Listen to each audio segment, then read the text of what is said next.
Nick Harmon stood at the back of the ship and watched England slowly disappear. "That was a really wonderful holiday," he said quietly. His wife, Claire, smiled. "2 weeks of rain in Cornwall, and you thought it was wonderful?" Nick put an arm round her and laughed. "Well, okay. The weather was bad, but you can't have an English August without rain." He looked at his watch. "When do we get to Santander?" "Not until 6 o'clock this evening," answered Claire. "Then it's another 4 hours in the car to Madrid. It's going to be a long day." Nick looked down at the white water below them. "It's also the last day of our holiday," he said. Suddenly he felt Claire's hand on his arm. "Look," she said, and pointed to an old man on the other side of the ship. He was sitting in a red chair and reading a Spanish newspaper. "What is it?" asked Nick. "The Countess of Montalban has died," replied Claire. "It's on the front page of that man's newspaper." "Isn't her grandson, José Duero, one of your students?" Just then the old man stood up and put the newspaper under his arm. Quickly, Nick walked across to him. "Excuse me," he said in Spanish. "Could I borrow your newspaper for a few minutes?" The man smiled. "Yes, you can keep it, young man. But are you sure you want it? It's 10 days old." "Yes, I'm sure," said Nick. "Thanks." 5 minutes later, Nick and Claire were sitting in one of the ship's lounges. There were 2 cups of coffee and the Spanish newspaper on the table in front of them. "She was 94, said Claire. "Yes," replied Nick. "She was also one of the richest women in Spain. José told me once about a pair of her earrings. What did he call them? Oh, yes, the eyes of Montezuma. That was it. The eyes of Montezuma," repeated Claire softly. Nick looked up from the newspaper. The 2 biggest diamonds in Spain. They came from Mexico about 200 years ago and have been in the family since then. He turned the page. "Well, until now," he continued quietly. "It says here, 'The Countess has given her famous earrings, the eyes of Montezuma, to the Prado Museum in Madrid.' Look, there's a photo." Claire put down her coffee cup and looked. In a glass case there were 2 very beautiful diamonds. It was only a black and white photo, but the diamonds shone like cold white fires. "The eyes of Montezuma," she repeated slowly. "What a wonderful name."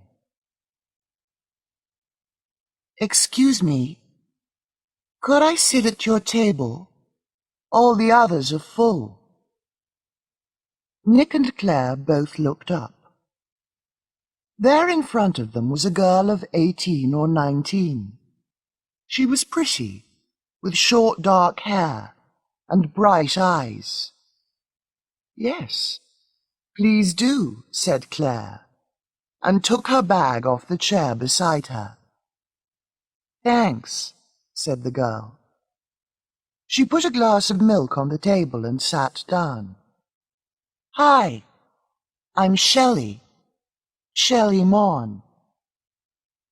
Her voice was American, and she was wearing a T-shirt with a picture of James Dean on the front. "Hello," said Nick. "I'm Nick Harmon, and this is my wife, Claire."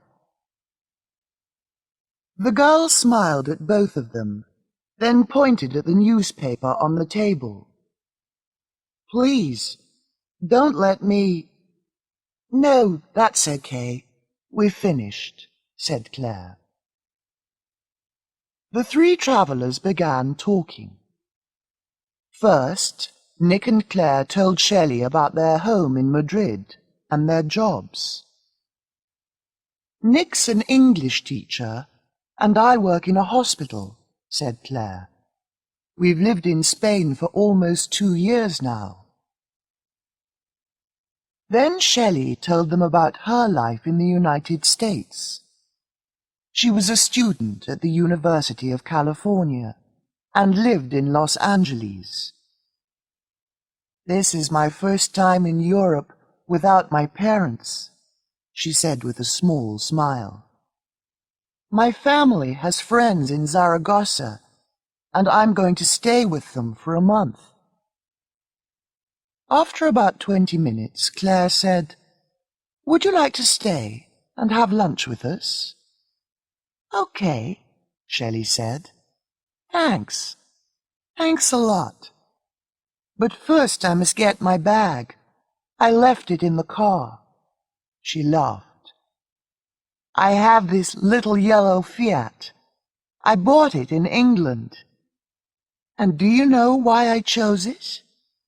I'm STM, Shelley Teresa Mon, and the letters on the car are STM too." She laughed again and stood up. 2 minutes, okay?" Then she turned and walked out of the lounge. But Shelley Mann didn't come back after 2 minutes, or 10, or 20. Nick and Claire waited, but in the end they had lunch without her. "I don't understand it," said Nick when they left the restaurant. "Neither do I," replied Claire. "She was so friendly." Several hours later, they arrived at Santander in the north of Spain. It was early in the evening, but still very hot. In their car, the Harmons were waiting to leave the ship and begin the road journey to Madrid. Suddenly, Nick said, "That's strange." "What's strange?" replied Claire. "That Fiat," Nick answered. "The yellow one. 2 cars behind us." "Didn't Shelley say her car was a yellow Fiat?" Claire turned and looked. N754 STM, she said quietly. "It is her car." Then she noticed the driver. It wasn't Shelley Mann. It was a big, dark-haired man wearing sunglasses.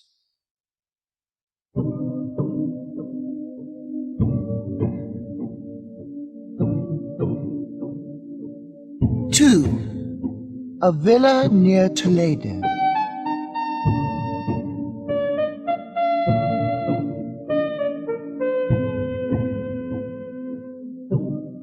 Two days later, in the Harmons' Madrid flat, Claire turned on the radio while she was making breakfast. "Hurry up," she shouted to Nick in the bedroom. "We're going to be late." Okay, I know. But I can't find my shoes," replied Nick's voice. Claire smiled. There's always something, she thought. Just then the radio news began. At first Claire didn't listen very carefully, but suddenly, "Last night, Two of Spain's most famous and expensive diamonds disappeared from the Prado Museum. The diamonds, the eyes of Montezuma, were in a special glass case on the museum's second floor. Police have begun... Nick walked into the kitchen with a pair of shoes in one hand. "I've found them," he said. Then he saw Claire's face and stopped. She was pointing at the radio. "What is it?" he asked. "Someone's stolen the eyes of Montezuma," Claire replied quietly. "Listen." "Only 10 days ago," the voice on the radio continued. "Before that, they were in the Montalban family for 200 years. And now, the sports news." Claire got up and turned off the radio. "When did it happen?" asked Nick. He sat down and put on his shoes. "Last night," Claire answered. "Strange, isn't it? We were talking about them only 2 days ago on the ship. Now—" Nick looked at his watch. "Oh, no. We really are going to be late. Come on, you can tell me the story in the car." The Countess of Montalban's 18-year-old grandson, José Duero, was one of Nick's students that morning. After the lesson, Nick said, "I heard about your grandmother's diamonds, José. It's terrible. Have you had any news?" José looked at his hands sadly. "No, not a word, Mr. Harmon," he said. "They've gone, and we're never going to see them again. I'm sure of it." He lifted his face and looked at Nick. "You know," he continued, "my grandmother really loved the eyes of Montezuma. Only a month ago she told me, 'One day I want to give them to the people of Spain.'" He stopped for a second and looked down again. "That was the last time I saw her alive." Later that afternoon, Nick had to give a lesson outside Madrid. On the way back, he stopped because he needed some petrol. While he was waiting to pay, a man came out of the supermarket across the street. He was tall, fat, and had dark hair. "Where have I seen him before?" thought Nick. A student? No. Did he work at the hospital with Claire? No. At that moment, the man looked up at the sky, then put on a pair of sunglasses. Suddenly, Nick remembered. "You were the one behind the wheel of Shelley Mann's car," he thought. Yes, he was sure of it. Quickly he paid and walked outside. Just then, a blue Renault stopped a few meters in front of the dark-haired stranger. The door opened, and a woman's voice called in English. "Don't just stand there, you fool. Let's go." The car began to move, and then Nick saw something. On the back seat, there was a bag with the letters UCLA on the side. The University of California in Los Angeles. Shelley's University. "I don't like this," thought Nick. "I don't like this at all." He began to walk towards a telephone box, but stopped. No, there wasn't time to call the police. He turned, ran back to his car and started the engine. There was only one answer. He had to follow the blue Renault. Nick's journey ended 1 hour later on a quiet country road near Toledo. The blue Renault stopped in front of a pair of heavy metal gates. There was a high wall on both sides of them, and a sign on the gate said, "Keep out." Quickly, Nick stopped too and turned off his engine. He was 200 meters behind the other car, but he could see everything. After a few seconds, the gates slowly opened. The Renault drove inside. Then the gates closed again. Nick looked at the "Keep Out" sign. Now what? Back to Madrid? Call the police? No, he said softly. Not yet. He got out of the car and walked towards the metal gates. Through them, in the gold evening light, he could see an old, dark villa. It looked empty. Then he noticed a small building made of wood in the villa's garden. It had a big lock on the door and several broken windows. He could see something through one of them. Was it a small square of yellow? Yes, it was. Carefully, he climbed the wall and jumped into the garden. Inside he stopped, looked left and right, then ran quickly towards the small building. There he stopped again. The only sound he could hear was the wind in the trees. Then, very slowly, he lifted his head and looked through one of the broken windows. Inside, he saw the yellow Fiat, and on the ground next to it, Shelley Mann. There were ropes round her hands, feet, and mouth. Quickly, Nick found a heavy rock and broke the lock on the door.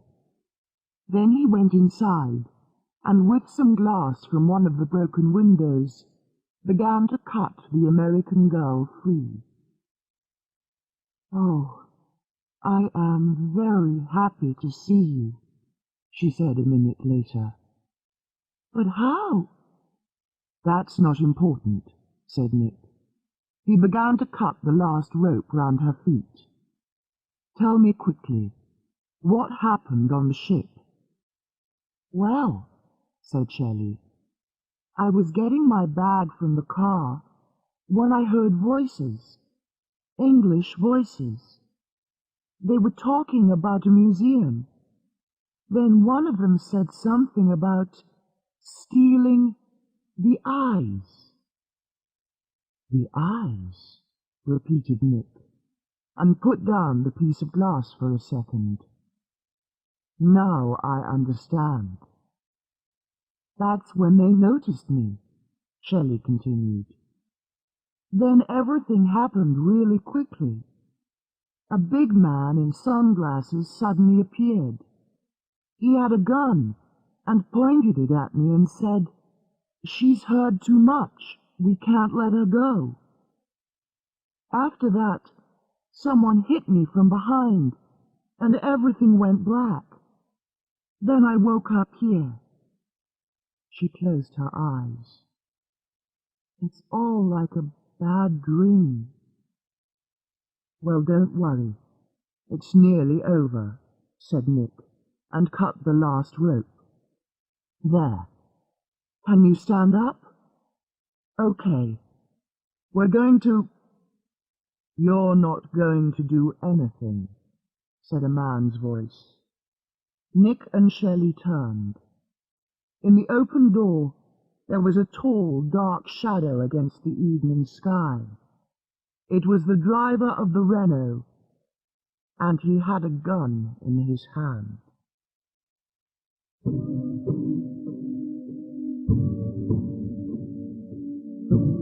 3. The plane to Morocco.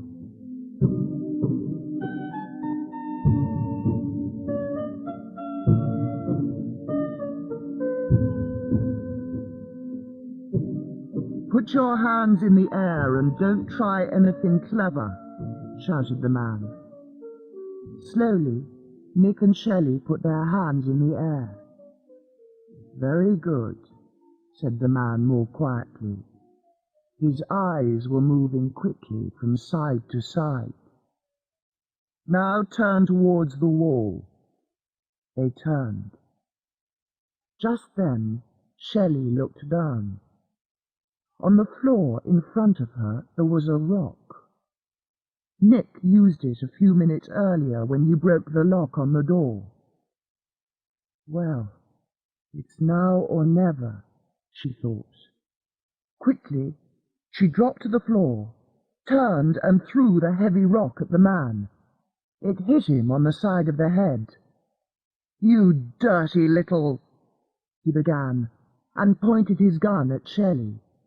But Nick was too fast for him.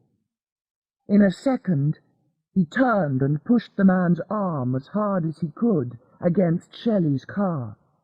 Something metal hit the ground. Then Nick heard Shelley's voice. "It's okay," she shouted. "I've got the gun." Immediately the man stopped. He looked at the gun in Shelley's hand and said, "No, no. Please don't shoot me." "That's better," said Nick. He walked to the door, looked outside, then closed it. "Now," he continued, "you're going to be a good boy and tell us about the eyes of Montezuma. That's right, isn't it, Mr. Blaine?" "My name's Harry Blaine," said the man. "What do you want to know?" Nick smiled. "Everything," he said. "But first, where are the diamonds?" "I haven't got them," said Blaine. They're in the villa. Harris and Drake have got them." "Harris and Drake?" asked Shelley. "Paul Harris and Janice Drake," Blaine replied. "They stole the diamonds. I didn't do anything. Really, I just drove the car. Please don't." At that moment, Shelley put a hand on Nick's arm. "Someone's watching us," she said, and pointed towards one of the broken windows. Nick looked through it and saw a woman on the other side of the garden. She was standing outside the villa and had a pair of binoculars in her hands. "You're right," said Nick. "Come on, we can't stay here." "What are you going to do?" asked Harry Blaine. Nick turned. "That's a very good question," he replied. Just then there was a sudden noise. It was a car engine. Nick looked through the window again and saw the blue Renault. It was driving away. "They're escaping!" he shouted. "What? Without me?" said Blaine. "The dirty—" "Quick, Blaine," said Shelley. "Where are they going? Tell us." She pointed the gun at Blaine's head. "Now!" Blaine's face went completely white. Okay. They're going to a small airport, about 20 kilometers from here. They're taking the diamonds to Morocco on a plane at 9 o'clock. Nick looked at his watch. It was 8:10. "Come on, Blaine," he said. "We're going to follow them, and you can show us the way." 10 minutes later, Nick was driving as fast as he could along the narrow Spanish country roads. In the back seat, Shelley was still holding the gun. Blaine was beside her with a rope round his hands. "The airport's about 2 kilometers from here on the left," he said. Then suddenly there was a loud noise behind them. Shelley turned. "Oh no," she said. "We've got trouble, Nick. It's the police." Nick didn't answer. "Well, aren't you going to stop?" asked Shelley. "No," answered Nick.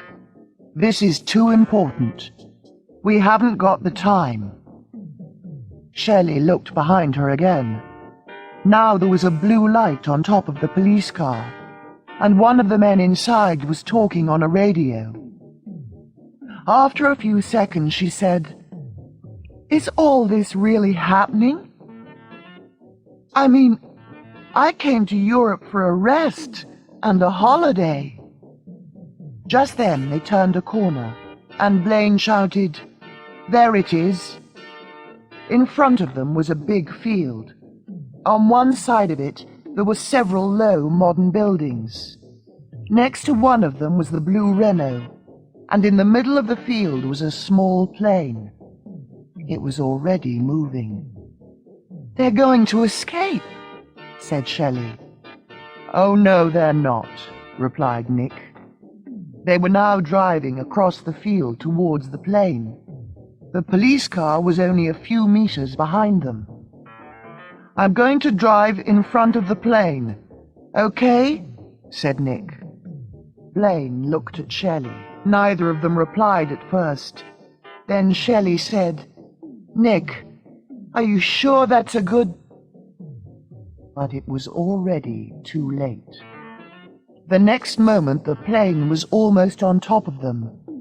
Shelley could see the pilot's eyes. Then in a second everything changed. The plane suddenly turned to the left, one of its wings hit the ground, and it crashed in a ball of orange fire. At 11 o'clock the next day, Nick, Shelley, Claire and José Duero all arrived at the Prado Museum. Outside, several newspaper, radio and television reporters were waiting for them. "How do you feel, Miss Mann?" asked one of them.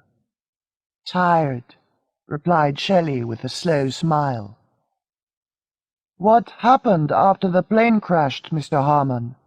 Can you tell us?" asked another. "Well," said Nick, "first Shelley and I told the police our story. Then 2 fire engines arrived. A few minutes after that, one of the firefighters found the diamonds in the plane. That's all, really." "Harris and Drake died in the crash," the reporter continued. "But what about Blaine? What's going to happen to him?" "I don't know," answered Nick. "That's a question for the police. Now, please excuse us." Inside the museum, José took Nick, Shelley and Claire to the second floor. There he showed them the eyes of Montezuma, back in their glass case again. For a moment, nobody spoke. Then Shelley put her face next to the glass and said softly, "They are beautiful."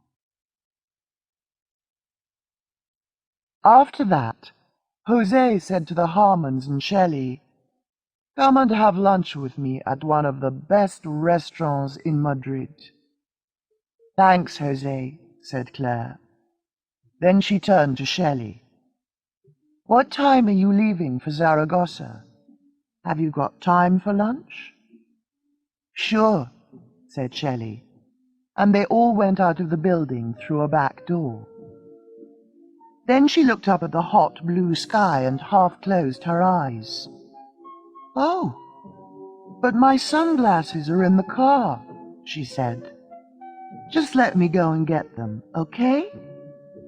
Can you wait here a minute?" "Oh, no," replied Claire. She took Shelley's arm and laughed. "This time, Nick and I are coming with you."